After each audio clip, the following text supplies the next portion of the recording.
Guys, the past few weeks have not been easy on Mohammed Kudus at all, from getting a red card to serving a 5-match game ban. Then when he came to Ghana, his own people were blaming him for the misfortunes of the national team, the Black Stars, because he was given the captain's armband and also he was wearing the number 10 jersey. But today, it is different. He is trending and he is trending for the right reasons. I'm going to tell you everything in today's video. You're watching SportsCornerGH. My name is Adam. If you have not subscribed to the channel yet, please make sure to subscribe. If you have already subscribed, thank you very much and may God richly bless you. So guys, quickly, let's jump into it. Let me cast your minds back to last season when Mohammed Kudus was in beast mode. He was scoring goals, he was giving assists and all that. But then one goal stood out of all the goals he scored last season, and that goal came in the Europa League when West Ham played against Frieburg. It was a solo goal by Mohammed Kudus where he dribbled from his own half into the opponent's half and scored a banger. Everyone talked about that goal for weeks. Now, that goal did not go unnoticed. We woke up this morning and we saw the nominee list for the Fifa Puskas Award. And guess what? Mohammed Kudus was in there. His solo goal was nominated and I was excited. And see, I've watched all the goals. I've watched all the goals from the nominees. I'm trying to tell you that, see, Mohammed Kudus' goal stands a chance of winning this. Yes, there's, Garnacho in there. There are other players who scored bangers for their clubs. But then Mohammed Kudus' goal is top 3. It is top 3 by all standards, based on my own opinion. But then the question is, do you think Mohammed Kudus is going to win it? That's the big question.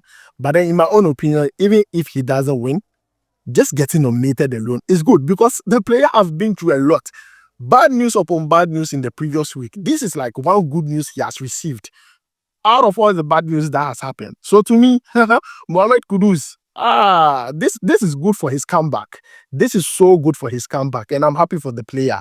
But then, guys, let me know your thoughts about it. If you have not seen the goals from the nominees, I'm going to leave a link in the description so you can go and watch the goals from the other nominees. But in my own opinion, Mohammed Kudus' goal against Frieburg that has been nominated for the Puskas Award is part of the top 3, and he has every single chance to win that particular award. Now, let's move away from Mohammed Kudus and talk about Ernest Nuamah. Now, yesterday I brought you an update concerning his transfer to Galatasaray. But then yesterday he featured for Lyon in the Europa League and he did so well. But then in my own opinion, I felt like he could have done better. Now, take a look at the statistics and numbers. He played only the first half, the 45 minutes, had a total touch of 32. Accurate passes completed was 12 out of 14. Key passes in that game in the first half, 2. And dribble attempted successful was 0 out of 6. Now, I get why he was substituted in the first half. Yes, he gave an assist. He played quite well. But then, Ernest Nuamah's greatest ability is how he dribbles. The fact that he was not able to complete a single dribble in the first half got me worried. And I get why the coach substituted him in the first half. So guys, that is the performance from Ernest Nuamah in yesterday's game for Lyon as they played against Frieburg.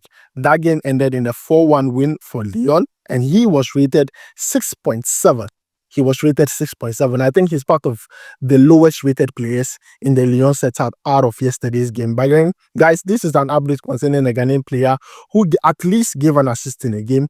And I believe that, the player needs to work more so that he gets recognized. It is very important. Guys, moving away from Ernest Nuamah, let's talk about some of the update. And the man you see on your screen here, if you don't know him, his name is called Boateng. He is former Black Star assistant coach under Coach Chris Hughton. When Coach Chris Hughton was sacked, he was also sacked. But then he wanted to be the coach of the Black Stars. That did not happen, and the GFA appointed Otto Addo. Now, when that did not happen, he went in to take a job at Coventry as an assistant coach under Mark Robbins. This season, it has not gone well for them. If you check the league log, Coventry sits 17th, just 2 points above the relegation zone. And because of that, they were sacked. Mark Robbins was sacked. The technical team was sacked, meaning George Boateng was also sacked. The new coach coming in is Frank Lampard, former coach of Chelsea, former coach of Everton. In my own opinion, Frank Lampard, he's not a good coach, but maybe championship is his level. And Coventry, they need someone to save them currently. And Frank Lampard has been identified as the coach who can get the job done. But then, aside the fact that George Boateng has left the club, there is a black star player who plays for Coventry in the person of Brandon Thomas Asante. This season, he has scored only 3 goals in 19 appearances across all competition for Coventry, which is not good. We need him to score more goals. And we are hoping that, he will find his fit under Frank Lampard, because I believe he's a player Frank Lampard would like to use a lot and would like to rely on, and to see if they can salvage something from this season. So guys, this is the update concerning George Boateng, who has left his post as an assistant coach at Coventry, and also Brandon Thomas Asante, who will be coached by Frank Lampard, who is their next coach or their head coach. So guys, that is the update. Now let's move away from that and talk about Otto Addo. I got you an update yesterday saying that Otto Addo will be retained as the Black Star coach for the World Cup qualifiers. And in fact, he has been given a target. The target is that he must make sure the Black Star qualify to the World Cup. Now, if they see anything that signals that the Black Stars might not qualify for the World Cup, or the World Cup chances are in jeopardy, Otto Addo will be sacked. Now, Otto Addo then made a request to the Ghana Football Association, telling them that, see, he needs people in his technical team. His technical team is not as strong as he would want it. Now, this is his technical team. Assistant coach is John Pencil, inexperienced. Joseph Lohman, inexperienced. And also goalkeeper's trainer Fatau Dauda, who is also inexperienced. So you understand why Otto Addo requested that he needed more additional backroom staff in his technical team. We have all been saying this, that this is the problem. Finally, Otto Addo has identified that this is one of the problems. That his technical team, he needs people there, people who can do the job. I feel like they should fire some people, especially video analysts. He should be fired if there is one, because I don't know what he's doing. Because ever since Otto Addo has assumed the role as the Black Star coach, the second coming, he has not been good. Especially with the changes, the second half changes, the tactics, everything has been bad. So what is the job of the video analyst? Otto Addo needs technical team capable of telling him what to do. Coaches are not always technical. Some coaches are more of man to man. They know how to talk to players to bring out the best out of them. So they expect their technical team to be doing the technical stuff, the tactical stuff. Otto Addo is not getting that from John Pencil. He's not getting that from Joseph Lohman. He's not getting that from Fatau Dauda. Fatau Dauda, goalkeeper's trainer. Every day, Lawrence Atizigi, but he's conceding goals. So what are you teaching Lawrence Atizigi? You get what I'm trying to say. So it is good that Otto Addo has requested for extra backroom staff for his technical team, because apparently he has been given a mandate to achieve something.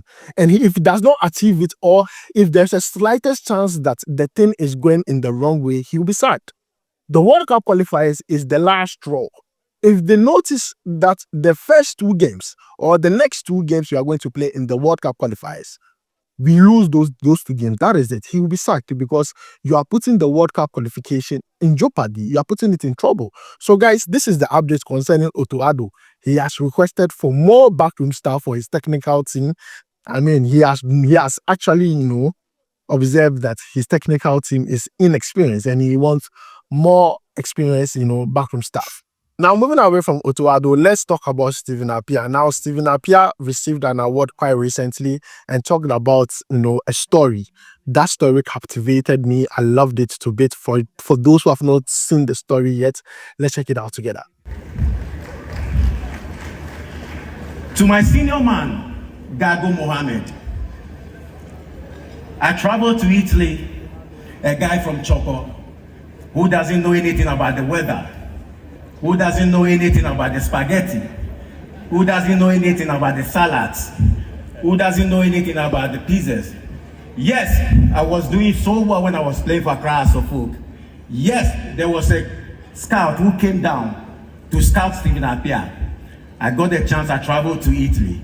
But there's this special person who made everything possible, who is Gago Mohammed.